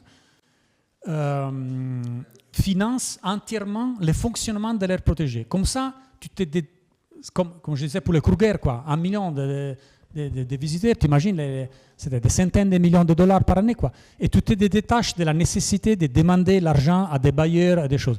Donc c'est l'aire protégée qui finance elle-même. Ça, c'est la condition idéale. Parfois, on n'y arrive pas, on part de zéro, on arrive je sais pas, à un niveau de 20% de l'aire protégée qui est financé par le tourisme. C'est déjà pas mal, quoi. C'est déjà pas mal, mais en tout cas, tout l'argent du tourisme rentre dans le fonctionnement de l'aire protégée. Fonctionnement, ça veut dire les salaires, les infrastructures, l'entretien des voitures, des équipements, tout ce qui est l'aire protégée, quoi. Et les projets communautaires aussi. Ouais. Si je dois compléter cette partie, et il y a donc une clé de répartition qu'on définit aussi, et donc qui contribue à nourrir même le budget de l'ensemble du système. Par exemple, dans d'autres pays, on peut définir un pourcentage qui est versé pour le système de gestion. Parce que ceux qui font les politiques, il y a ceux qui, par exemple, quand on parle de gouvernance, c'est tout ce qui est politique.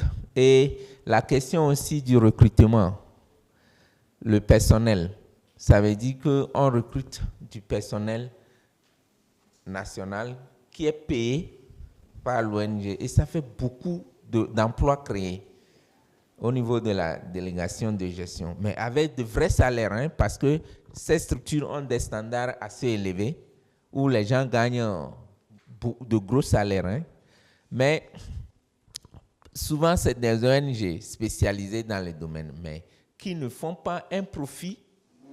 C'est pas qu'ils gagnent quelque chose, non, c'est l'honneur de pouvoir sauver la biodiversité. Donc, c'est le prestige de pouvoir contribuer. Malheureusement, ce qu'on avait eu, par exemple, avec WWF, c'est que ils n'avaient pas de standards assez structurés pour mettre en place un système de gestion. Il y avait un peu trop de bricolage, où, par exemple, on prenait des gens ici au Togo pour être des responsables, mais c'est des gens qui ne connaissaient même pas la définition d'une aire protégée. Vous voyez? On prenait des gens comme ça, voilà, bon, c'est parfois le cousin de la copine du responsable, donc voilà, il est nommé gestionnaire. Après, peut-être c'est le copain de la fille du gestionnaire qu'elle a trouvé au Togo, donc lui aussi, on le nomme gestionnaire. Donc c'était un peu voilà. Et c'est ça qui a donné cette image de la délégation comme quelque chose de bricolage, alors que dans le fond, c'est souvent des structures assez structurées, bien organisées, avec des règles strictes. Et donc, voilà ce que je pouvais ajouter. Et surtout au niveau de la surveillance, souvent dans la délégation de gestion, il y a toujours ce qu'on appelle la salle de contrôle. Nous, on n'a pas encore un système de gestion ici, hein. quand dans les aires protégées, en général, dans la salle de contrôle de chaque aire protégée, il y a un système qui permet de suivre les agents sur le terrain.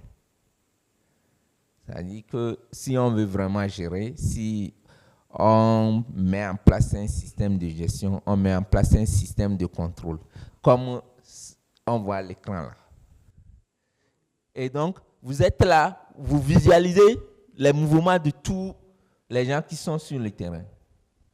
Quand ils se déplacent là, vous les voyez. Et généralement, ce type de déplacement, dans la salle, il y a toujours, par exemple, un militaire ou un gendarme qui travaille toujours avec les agents dans les pays. Et donc, lui, surtout, il partage les informations, ils prennent les décisions ensemble. L'autre avantage, c'est que souvent, la navigation sur le terrain, elle est différente de ce qu'on fait. C'est-à-dire avoir les capacités de s'orienter sur le terrain. C'est pas, si ceux qui ne le savent pas, il n'y a pas mieux que les villageois. Je ne sais pas si vous êtes allé une fois en brousse avec un villageois. Nos affaires de GPS là. Mais il va te dire que si vous passez par ici, vous allez sortir ici. Et ça, tu peux faire tes études, faire quoi, tu n'auras pas cette capacité-là. Et ça, souvent, quand vous êtes dans un contexte de délégation de gestion, ça veut dire qu'on fait les recrutements de ces gens-là sur place. Donc, ces gens ont cette capacité. Et quand ils s'associent, par exemple, avec les militaires, ça contribue à aider beaucoup les militaires en cas d'une crise pour trouver quelqu'un ou bien faire quelque chose. Ils profitent de ça parce qu'ils ont la capacité de la navigation sur le terrain. Ils peuvent te dire que si on passe comme ça, on va tourner comme ça. Mais toi, si tu te fies seulement au GPS, tu vas aller te croiser à une grosse montagne où tu vas mettre 2 jours pour grimper. Mais lui, il est déjà parti. Voilà quelques avantages, mais ça, c'est juste une parenthèse pour expliquer. Donc, la situation générale des aires protégées au Togo, elle est alarmante. Et nous, aujourd'hui, il y a 3 aires protégées viables au Togo. Vous avez Togodo, vous avez Abdoulaye, qu'il venait de présenter, vous avez Togodo, Fazao Malfakassa. C'est les 3 aires protégées viables. Mais les autres sont quasiment occupées. Et il faut avoir donc une stratégie en 3 temps. C'est-à-dire sécuriser et améliorer la gestion des 3 aires protégées qui sont quand même viables, mais qui ne sont pas gérées parce qu'il n'y a pas beaucoup de moyens. Quand on parle de moyens, ce n'est pas seulement l'argent, mais il y a les moyens humains, les moyens financiers et les moyens techniques. Voilà. Parce que même s'il y a des individus, les capacités sont faibles. Et ça aussi, ça contribue à ne pas faire trop avancer les choses parce que souvent, on spécule sur des choses qu'on ne connaît pas. Parce que le fait que nous n'avons pas eu beaucoup de chance de gérer les choses de façon pratique, tout reste dans la spéculation. Et donc, ça fait que on se crée parfois des idées, parfois qui ne sont pas vraies. Voilà. Donc, ce que je peux dire, la situation n'est pas très bonne et je pense que tout le monde est conscient. C'est pour ça que le gouvernement a mis en place donc, cette politique de refonte du système de gestion des aires protégées, qui a commencé d'abord par faire une loi spécifique aux aires protégées. Il n'y a jamais eu de loi sur les aires protégées. Comment les gérer, les directives, on a corsé les sanctions, comment organiser, tout ça là. Il y a une loi spécifique sur la gestion des aires protégées qui a été adoptée par le gouvernement et qui est à l'étude au niveau de l'Assemblée nationale. Et cette loi va être votée très prochainement. Ensuite, le gouvernement a créé l'Office national des aires protégées. C'est-à-dire qu'une structure avec une gestion autonome d'un point de vue administratif et financier. Parce que c'était ça le problème. Généralement, les partenaires ne veulent plus financer les directions des ministères. C'est-à-dire qu'ils ne veulent plus laisser l'argent géré par l'État directement. C'est-à-dire les démembrements des ministères. Pour quelles raisons? Les gens veulent, quand ils donnent l'argent, ils veulent venir auditer. Et comme les directions fonctionnent à travers le trésor public, les gens n'ont pas cette possibilité d'aller faire les audits comme cela se doit. Et donc, ils demandent à ce qu'il y ait des structures avec une gestion autonome. Et donc, ils n'auront pas, l'argent des partenaires ne passera pas par le trésor, mais va passer par des comptes de projet. Et en ce moment, quand on finance, on peut auditer pour voir comment l'argent a été utilisé.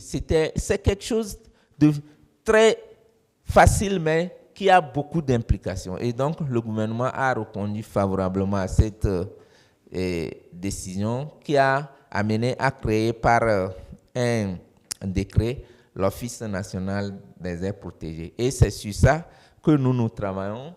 Dans les semaines à venir, il y a le manuel de procédure qui est en train d'être élaboré. Et donc, il y a toute une batterie d'actions qui sont en train d'être menées pour reformer carrément le système de gestion des aires protégées du Togo. Et donc, cette réforme va permettre de trouver des réponses à OKM. Mais il faut savoir que malheureusement, ça peut décevoir certaines personnes. Quand on dit une aire protégée, elle ne changera jamais. Donc, parfois, je vois des gens qui disent, voilà, moi, je suis de telle zone, et ils intoxiquent la population, et disent, il faut enlever cette aire protégée, même si les gens se sont installés là. Tôt ou tard, ils vont partir, parce que c'est un domaine classé. Je vous donne un exemple banal. Vous voyez Fazao Malfakassa. Il y a des parties qui ont été occupées au sud là, par des populations. Vers les zones de Mewede, Tchébébé et autres là. Et qu'est-ce qui s'est passé? Il y a des gens qui vendent les terrains là-bas. Et je connais au moins 2 personnes qui ont acheté les terrains là-bas. Ils sont allés faire le titre foncier, on a rejeté. On a dit c'est une aire protégée. Or, ces gens se croyaient, parce que je connais leur niveau, ils se disent, bon, c'est à eux qui décident, quoi.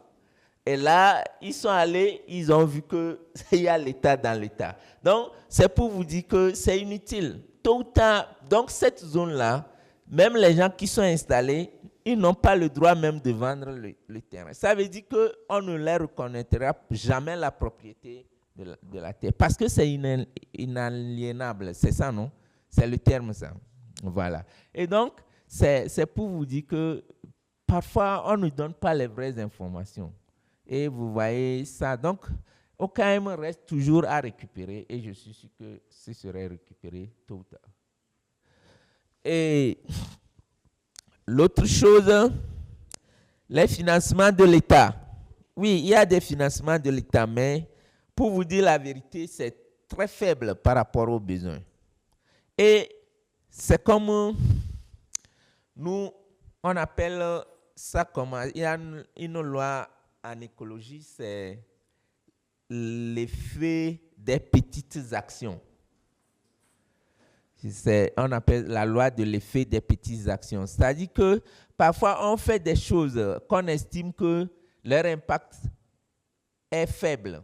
Mais c'est la combinaison des petits effets qui donne les grands effets. Et donc c'est toujours bien de faire toujours quelque chose même si c'est insuffisant. Vous voyez, si je m'appuie sur cette loi, je peux vous expliquer ça ainsi. Donc, ce n'est jamais assez, mais c'est déjà bien d'essayer de faire ce qu'on fait en attendant d'améliorer et les dispositions sont prises pour donc améliorer. L'autre question, c'est est-ce qu'il explique la situation de la délégation Andrea? La connectivité des aires protégées, c'est pour avoir, c'est ça, on présentait par exemple le cas de Abdoulaye. C'est aussi une forme de connectivité. Vous savez, grâce aux forêts communautaires qu'ils ont créées autour d'Abdoulaye, sa superficie est passée de 30 000 hectares à 45 000 hectares. Et vous voyez, c'est beaucoup. Par contre, au KM, avec les autres, ça, il faut oublier ça. Parce que l'aire protégée elle-même n'existe pas. Donc, pour vous la connecter avec quoi? Fazao, oui, la connectivité, elle existe de façon naturelle parce qu'il y a une aire protégée du Ghana qui est au sud-ouest qu'on appelle Kiabobo, qui est naturellement connectée avec Fazao. Et donc là, la connectivité est, donc, d'un point de vue écologique, est assurée.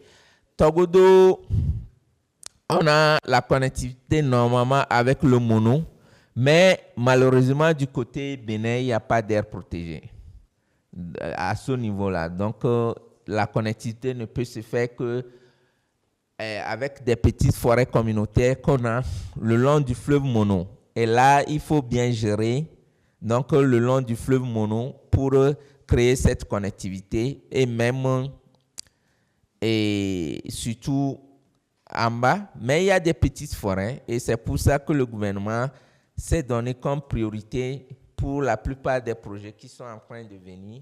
On essaie de les mettre le long du fleuve Mono pour aussi réhabiliter les berges parce que ça a des impacts sur le fleuve en termes de régime hydrologique, voilà, hydrologique, en termes de régime hydrologique. Donc, il y a des efforts qui se font là-bas. Et voilà ce que je peux dire. Et cette communication est faite au MERF. Oui, ici, c'est aussi le MERF. Parce que c'est le programme, on a commencé il n'y a pas longtemps. Et donc, ce qui se passe ici, il y a pas mal de gens du MERF qui sont là. Et il y en a qui sont en ligne.